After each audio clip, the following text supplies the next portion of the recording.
नमस्कार, बहुत स्वागत है आपका 9 की 9 खबर में। आपके साथ मैं हूं सोनाली सिंह। बुलेटिन की शुरुआत करेंगे बड़ी खबर के साथ। बड़ी खबर मधुबनी से, जहां पर युवक की गोली मारकर हत्या कर दी गई है। कलुआही के नरार गांव की यह पूरी घटना, जहां पर पुराने विवाद में हत्या की आशंका जाहिर की जा रही है। नकाबपोश अपराधियों ने इस वारदात को अंजाम दिया। फिलहाल पुलिस की टीम इस पूरे मामले की छानबीन में जुटी हुई है। तो बड़ी जानकारी, बड़ी खबर मधुबनी से, जहां युवक की गोली मारकर हत्या की गई। कलुआही के नरार गांव की पूरी घटना, पुराने विवाद में हत्या की आशंका इस वक्त जाहिर की जा रही है। अपराधियों ने इस वारदात को अंजाम दिया है। फिलहाल पुलिस पूरे मामले की छानबीन में जुटी हुई है और अपराधियों की धरपकड़ के लिए लगातार छापेमारी की जा रही है। और खबर बेगूसराय से, जहां बच्चों के विवाद में दबंगों ने पिता और पुत्र को चाकू मारकर जख्मी कर दिया, जिससे पिता गंभीर रूप से जख्मी हो गए हैं।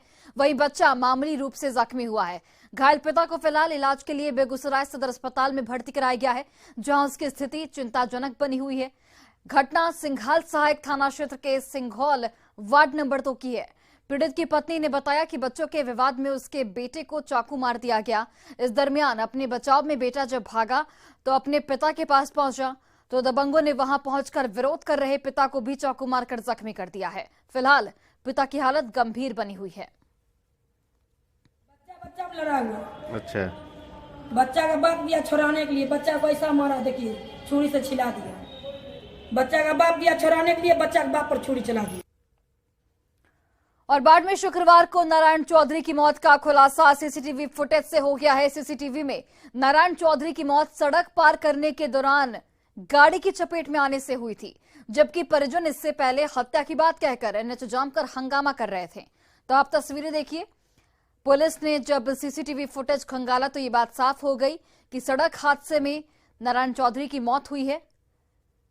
सड़क पार करने के दौरान गाड़ी की चपेट में वो आ गए, जिससे उनकी घटनास्थल पर ही मौत हो गई। हालांकि परिजनों की ओर से हत्या की बात कही जा रही थी, हत्या की आशंका जाहिर की जा रही थी और इसके लिए उन्होंने सड़क भी जाम किया था। लेकिन अब इस फुटेज के बाद ये खुलासा हो चुका है कि सड़क हादसे में नारायण चौधरी की मौत हो गई थी।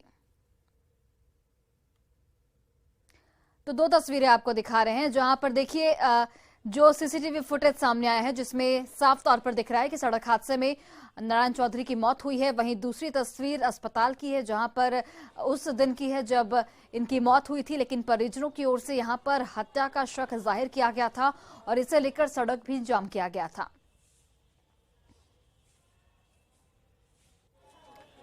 और खगड़िया के बिलदौर थाना क्षेत्र के नगर पंचायत के वार्ड नंबर 11 में खाना बनाने के दौरान चूल्हे से निकली चिंगारी में एक घर में आग लग गई, जिसकी वजह से एक घर जलकर पूरी तरह से राख हो गया।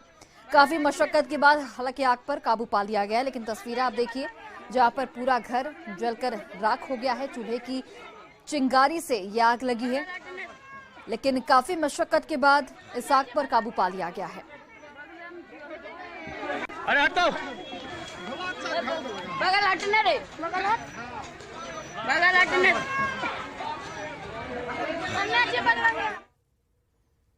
और गढ़वा जिले के सरकारी विद्यालय हमेशा सुर्खियों में रहते हैं। कुछ दिन पहले गोविंद हाई स्कूल में छात्र छात्राओं के गाने पर एक वायरल वीडियो देखा होगा आपने। अब हम आपको कॉलेज में भोजपुरी गानों पर डांस का वीडियो दिखा रहे हैं। कॉलेज का यह वीडियो सोशल मीडिया पर खूब वायरल हो रहा है। ये वीडियो है श्री सदगुरु जगजीत सिंह नामधारी महाविद्यालय का।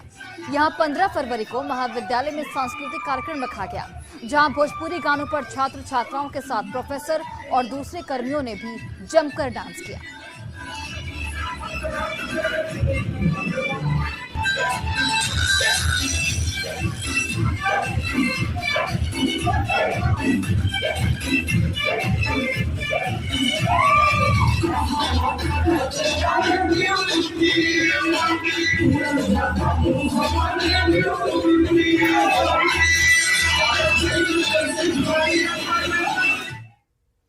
और भागलपुर में 45,53,500 रुपए के साथ गुजरात के 2 युवकों को आरपीएफ की टीम ने गिरफ्तार किया है। गिरफ्तार दोनों लोगों के नाम दिलीप कुमार और जयेश कुमार बताए जा रहे हैं।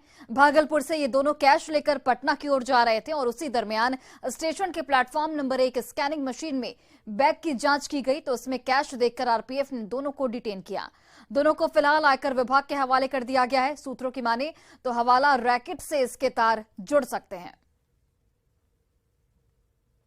जो है दो युवक बैग लेकर पहुंचे हुए थे और आरपीएफ स्कैनर मशीन जो है उससे बचकर यहां से निकलना चाह रहे थे, लेकिन आरपीएफ जवानों की नज़र उन पर पड़ी और दोनों का बैग जो है स्कैनर मशीन में देकर जांच करवाया गया तो उसमें भारी संख्या में जो है नोट भरे हुए मिले, जिसके बाद आरपीएफ इंस्पेक्टर को बुलाकर उनको सपुर्द किया गया। वहीं जब इस नोटों की गिनती की गई मशीन के द्वारा तो कुल 45,53,500 रुपया जो है बैग में मिले थे। वहीं दो युवक जो पकड़ाए थे, एक गुजरात का है जो राव दिलीप कुमार है, वहीं दूसरे का नाम जो है रमेश कुमार है और दोनों युवक जो है पकड़ाए तो उनके बाद उनसे पूछताछ की गई, लेकिन वो लोग जो है कोई सही जवाब नहीं दे पा रहे थे। सिर्फ इतना बता रहे थे कि नरेश नाम का जो व्यक्ति है जेल रोड का, उसने ये पैसा दिया है और इस पैसे को पटना के जो है सुरेश को जो है बोरिंग रोड में देना है, लेकिन इसके अलावे वो कुछ नहीं बता पा रहे थे। इसके बाद आरपीएफ की टीम ने जो है इन दोनों को इनकम टैक्स विभाग के हवाले कर दिया है और इनकम टैक्स की टीम जो है लगातार पूछ रही है। वहीं अधिकारी जो है, कोई भी अधिकारी इस मामले पर अभी खुलकर कुछ भी बोलना नहीं चाह रहे हैं। वहीं अगर विश्वस्त सूत्रों की माने तो ये हवाला से जुड़ा हुआ मामला हो सकता है और उसमें जो है इस तरह के ट्रांजैक्शन जो है लगातार हवाला कारोबारियों के द्वारा किए जाते हैं। सूत्रों का जो कहना है कि इससे पहले भी इस तरह की खेप जो है यहां से लाई और ले जाई जाती थी, लेकिन आज जो है आरपीएफ की तत्परता के कारण जो है ये खेप पकड़ी गई है और इसकी जांच अब की जा रही है। अब देखने वाली बात है कि इस बड़े धंधे से जुड़े जो किंग पिन हैं उन तक पुलिस पहुंच पाती है कि नहीं और इनकम टैक्स इस जांच में पूरा खुलासा कर पा रही है कि नहीं। आशीष रंजन, न्यूज 18 भागलपुर। और बेगूसराय पुलिस ने एक ऐसे आपराधिक गिरोह का खुलासा किया है जिसने जेल में रहते गैंग बनाया और फिर बाहर आने के बाद आपराधिक वारदातों को अंजाम देना शुरू किया था। 25 जनवरी को लूटपाट के दौरान एक फाइनेंस कर्मचारी की हत्या मामले में गिरफ्तार अपराधियों से पूछताछ में इस बात का खुलासा हुआ। पुलिस ने गिरफ्तार चारों अपराधियों के पास से एक देसी पिस्टल, एक देसी कट्टा और 13 कारतूस बरामद किए हैं। ये शातिर अपराधी वारदातों को अंजाम देने के बाद जिले से बाहर चले जाते थे। ये शंकर कुमार बछवाड़ा का एक बड़ा अपराधी है वहाँ का। ये बछवाड़ा थाने की जो टॉप 10 अपराधियों की लिस्ट बनी है उसमें भी ये शामिल है शंकर, और सूरज भी इनका अन्य सहयोगी है। और इसके अलावा इनका एक अन्य सहयोगी है, उसका नाम भी कुंदन है। ये कुल मिला के 5 लोग घटनास्थल पे थे और इन्हीं लोगों ने घेर के उसको गोली मारी थी। और मुंगेर शहर की कासिम बाजार थाना पुलिस ने अंतर जिला हथियार तस्कर गिरोह का पर्दाफाश किया है। पुलिस ने अलग अलग जिलों में छापेमारी कर 9 हथियार तस्करों को गिरफ्तार किया। इस छापेमारी में 6 पिस्टल, 14 मैगजीन, एक रेगुलर राइफल, एक देसी कट्टा, एक रिवॉल्वर और 97 जिंदा कारतूस बरामद किए गए हैं, जबकि एक कार और हथियार बनाने के ढेर सारे उपकरण भी जब्त किए गए हैं। गिरफ्तार तस्करों में मुंगेर के अलावा पूर्णिया, सहरसा और जमुई के तस्कर शामिल हैं। ये लोग पूर्णिया और सहरसा के रहने वाले, ये हथियार खरीदने के लिए आए थे। तो उनके गाड़ी थी, जब तलाशी लिया तो वहाँ 2 पिस्टल, 4 मैगजीन, 4 गोली मिला और उनको पूछताछ करने से उन्होंने बोला कि सचिन विश्वकर्मा से लिए हैं। उनके किराए के मकान पे जब रेड किया गया वहाँ कुछ हथियार बरामद हुआ और उसको पूछताछ करने से फिर उन्होंने उनका साथी का नाम बताया, राजू शर्मा, प्रवीण शर्मा, बीरू, गोल्डन, चंदन। फिर इनके अलग अलग जगह पे रेड करने से कुछ हथियार बरामद हुआ है और गोली भी बरामद हुआ है। और वहीं सीवान में नवविवाहिता की ससुराल में संदिग्ध परिस्थितियों में मौत हो गई है। नवविवाहिता का शव कमरे से बरामद किया गया है। मौत के बाद ससुराल पक्ष के लोग घर छोड़कर फरार बताए जा रहे हैं। मृतक के परिजनों ने ससुराल पक्ष पर मारपीट कर हत्या करने का आरोप लगाया है। घटना नगर थाना क्षेत्र के फतेहपुर मोहल्ले की है। मृतका की पहचान सरायोपी थाना क्षेत्र के मंझरिया गांव निवासी नागेंद्र सिंह की पुत्री तारा देवी के रूप में हुई है। 1 साल पहले तारा देवी की शादी शहर के फतेहपुर निवासी राजू प्रसाद के पुत्र हरिचंद्र से हुई थी। पुलिस फिलहाल इस पूरे मामले की छानबीन में जुटी हुई है। और पूर्णिया के मरंगा थाना के मिल्की टोला के पास बैंक रॉबरी के बिहार के कई बड़े कांडों के मुख्य वांटेड अपराधी कुख्यात राजा सहनी उर्फ मुन्ना माइकल उर्फ पंकज शर्मा को पुलिस ने गिरफ्तार कर लिया है। भागने के दौरान और उठापटक में राजा सहनी को गंभीर रूप से जख्मी होना पड़ा। वहीं नवगछिया के एक सिपाही और एक एसआई समेत 2 पुलिसकर्मियों को भी यहां पर चोट लगी है। हालांकि कुछ लोगों का यहां पर कहना है कि अपराधी को पकड़ने गई पुलिस और अपराधियों के बीच फायरिंग भी हुई है, लेकिन पूर्णिया सदर एसडीपीओ और नवगछिया एसडीपीओ ने फायरिंग की घटना से इनकार किया है और कहा है कि जिस घर में अपराधी छिपा था उस घर का टीना तोड़कर अपराधी को बाहर निकाला गया। इस दौरान कुछ अपराधी फरार होने में भी कामयाब रहे। है, इसका नाम पंकज शर्मा बतला रहा है, लेकिन ये बैंक डकैती के मोस्ट वांटेड क्रिमिनल थे। ये इनके द्वारा कई एक बैंक में डकैती भी की गई है। उसी क्रम में आज मरंगा थाना अध्यक्ष और नवगछिया की भी टीम आई हुई थी और संयुक्त रूप से वहाँ पर किया गया और इस अपराध कर्मी को पकड़ने में थाना अध्यक्ष ने बड़ी भूमिका निभाई है। अभी इसके ऊपर में कई बैंक लूटकांड पेंडिंग है जिसमें फिरार है। अभी हाल में हमारे नवगछिया में बैंक ऑफ इंडिया में लगभग 9.5-10 लाख रुपए का लूट किया था, जिसमें इसका नाम आया है। नवगछिया के एसडीपीओ हैं दिलीप कुमार जी, और इनका कहना है कि ये जो अपराधी गिरफ्तार हुआ है राजा साहनी उर्फ पंकज शर्मा, ये कई नामों से आईडी अपना बनाए हुए थे और इनकी गिरफ्तारी पुलिस के लिए बहुत बड़ी कामयाबी है।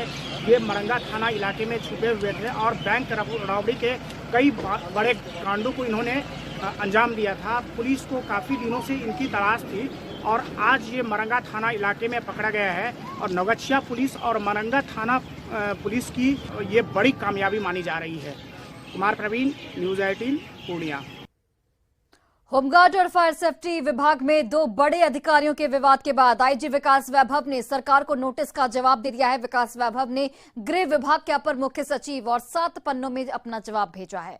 विभाग की डीजी शोभा अहोतकर के साथ विवादों को आईजी विकास वैभव ने ट्वीट कर दिया था, जिसके बाद विभाग में खलबली मची थी और इसको लेकर विकास वैभव को 11 फरवरी को नोटिस जारी किया गया था, जिसका जवाब देने के लिए विकास वैभव ने मोहलत मांगी थी, लेकिन विभाग ने तय समय पर ही जवाब देने की बात कही थी।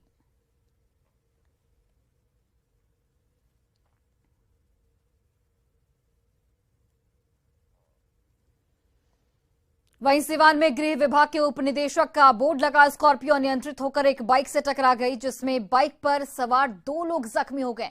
दोनों को सिवान सदर अस्पताल में भर्ती कराया गया है। पुलिस ने स्कॉर्पियो को जब्त कर चालक को हिरासत में ले लिया है। इस घटना की जानकारी जब पुलिस को पहुंची तो पुलिस मौके पर पहुंची। घटना महादेवा ओपी थाना क्षेत्र के हकाम हाईवे के पास की बताई जा रही है।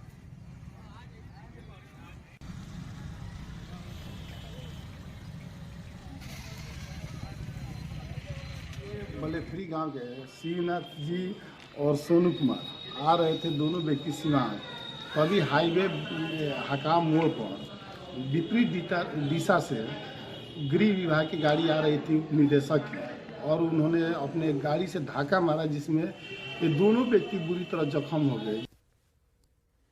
और देखिए, आरा सदर अस्पताल में एक मरीज की मौत के बाद मरीज के परिजनों ने जमकर बवाल काटा है। नाराज परिजनों ने इस दौरान सदर अस्पताल के इमरजेंसी में तैनात डॉक्टर के साथ धक्का मुक्की की और डॉक्टर के साथ मौजूद एक स्वास्थ्य कर्मचारी को चेयर और लाठी डंडे से मारपीट कर गंभीर रूप से जख्मी कर दिया है। नाराज परिजनों ने इमरजेंसी वार्ड में तैनात कर्मचारी की पिटाई कर उसका हाथ तोड़ दिया। मरीज के परिजनों के गुस्से को देख इमरजेंसी वार्ड में तैनात डॉक्टर TN राज और अन्य कर्मचारियों ने भागकर अपनी जान बचाई। पीड़ित डॉक्टर के साथ सदर अस्पताल के अन्य डॉक्टरों ने एक बैठक कर जिला प्रशासन से इमरजेंसी सहित अन्य जगहों पर बैठने वाले डॉक्टरों के लिए 3 दिनों के भीतर सुरक्षा की मांग की है। सुरक्षा नहीं मिलने पर काम रोकने की चेतावनी दी गई है। रात में 3 बजे के आसपास जो है ना मरीज आया है, मतलब वो जो सांस फूल रहा था, मरीज लगभग गैस्ट्रिक स्टेट में था, पेन एब्डोमेन था। तो वो जैसे ही आया हम लोग ऑक्सीजन लगाए, सब सारा जो भी कंजर्वेटिव मैनेजमेंट है वो किए, लेकिन मरीज का BP गिरने लगा। हम लोग बोले भाई यहाँ संभल नहीं सकता है, बाहर ले गए। मरीज गड़बड़ा गया है ना, मरीज गड़बड़ा गया। उसके बाद जो है जैसे ही मरीज हम बोले क्लियर कि भाई मरीज गड़बड़ है, हम लोग क्या कर सकते हैं। उसके बाद तुरंत क्या किया है, कुर्सी उर्सी उठा करके हम लोग को एकदम कुर्सी चलाने लगे। इंसान को आप सरकारी में लेके आ रहे हो और उसको कह रहे हो कि नहीं आप उसको बचाइए, तो ये पॉसिबल नहीं है। डॉक्टर भगवान होता है बट भगवान नहीं होता है, ये आप लोग भी बढ़िया से जानते होंगे। लेकिन कोइंसिडेंटली वो डेथ कर गया। तो उसके बाद मारपीट की घटना, तोड़ फोड़, और जहाँ तक सुनने में इनके साथ एक स्टाफ रहते हैं जिनका हाथ भी फ्रैक्चर हो चुका है। और धनबाद में बरवाडा के ट्रिनिटी अपार्टमेंट में 6ठी क्लास की छात्रा सांघवी की मौत की जांच जारी है। परिजनों ने इसे हादसे की जगह हत्या जताया है। घटना के 3 दिन बाद मृतक का जूता अपार्टमेंट के पीछे झाड़ियों से बरामद किया गया। इसकी जानकारी मिलने पर डॉग स्क्वाड और फॉरेंसिक विभाग की टीम मौके पर पहुंची और गहनता से मामले की जांच की। इस मामले में पुलिस 6 लड़कों की भूमिका संदिग्ध मानते हुए उनसे पूछताछ कर रही है। जूते से सुराग लगाने के लिए डॉग स्क्वाड की भी मदद ली जा रही है। साथ ही उस पर लगे फिंगरप्रिंट से भी उसे फेंकने वाले का सुराग लगाने की संभावना जताई जा रही है। एसडीपीओ ने बताया कि छात्रा के परिजनों की ओर से 4 नामजद के खिलाफ प्राथमिकी दर्ज कराई गई है और पुलिस सभी बिंदुओं पर इस वक्त जांच करने में जुटी है। गिरी है कहाँ, जूता मिला है कहाँ? ये जूता हाथ से फेंका हुआ है, कोई हाथ से फेंका है जूता। हम लोग का यही है कि एक लास्ट चांस, अगर जूता में किसी का फिंगरप्रिंट मिल जाता है, मान लीजिए वो 4 या 6 जिसको भी पकड़े या जो भी हो, हमको किसी पे हम ये नहीं कर रहे हैं कि यही आदमी मारा है चाहे ये क्या है, लेकिन जो भी होगा वो जूता में उसका फिंगरप्रिंट जरूर आएगा, क्योंकि हाथ से फेंका हुआ, गिरेगी यहाँ और वहाँ नहीं आएगा जहाँ पे ये। तो इसीलिए हम लोग चाह रहे हैं कि एक बार कुत्ता भी आ जाए, डॉग स्क्वाड, तो सूंघ के कुछ कर सकता है, लेकिन एक बार फिंगरप्रिंट्स का केमिकल या ये लग जाएगा तो फिर वो उसमें उतना एक्टिव नहीं रहेगा। इसीलिए दोनों चीज हम लोग कराना चाह रहे हैं। फिलहाल छात्रा के जो पिता है उनके द्वारा इस घटना को हत्या माना जा रहा है और इस मामले में 4 नामजद लोगों के खिलाफ प्राथमिकी बरवाडा थाना में दर्ज की गई है। वहीं एसडीपीओ अमर पांडे ने कहा कि इस घटना की जांच की जा रही है, लेकिन अभी यह कहना जल्दबाजी होगा कि यह घटना हत्या है या आत्महत्या या फिर हादसा। पुलिस सभी बिंदुओं पर जांच कर रही है। जिन 6 अभियुक्तों को पुलिस पूछताछ के लिए लाई है उनसे भी गहनता से पूछताछ कर रही है कि आखिर छात्रा की मौत में कहीं इन लोगों की संलिप्तता तो नहीं है। फिलहाल प्राथमिकी दर्ज कर ली गई है, 4 नामजद अभियुक्तों के खिलाफ दर्ज की गई है। पुलिस इस मामले की जांच कर रही है। अब देखना है कि छात्रा की मौत की गुत्थी कब पुलिस सुलझा पाती है। संजय गुप्ता, न्यूज 18, धनबाद। और देश में चीतों के इकलौते घर कूनो अभ्यारण्य में 12 नए सदस्य आने वाले हैं। इनकी अगवानी के लिए कूनो पूरी तरह से तैयार है। ये चीते दक्षिण अफ्रीका से विशेष अनुबंध के तहत लाए जा रहे हैं। इन्हें दक्षिण अफ्रीका में आखिरी बार खाना बुधवार को दिया गया। अब इन्हें अगला खाना भारत में आज दिया जाएगा। मध्य प्रदेश के सीएम शिवराज सिंह चौहान इन चीतों को कूनो में स्वागत करेंगे और उन्हें बाड़े में रिलीज करेंगे। उनके साथ ही केंद्रीय वन मंत्री भूपेंद्र पटेल भी मौजूद रहेंगे। कूनो अभ्यारण्य में पिछले साल सितंबर में 8 चीते नामीबिया से लाए गए थे, जिन्हें प्रधानमंत्री नरेंद्र मोदी ने अपने जन्मदिन के मौके पर देश को समर्पित करते हुए बाड़े में रिलीज किया था। अब चीतों की दूसरी खेप दक्षिण अफ्रीका से आ रही है। इसके साथ ही कूनो में चीतों की संख्या बढ़कर 8 से 20 हो जाएगी।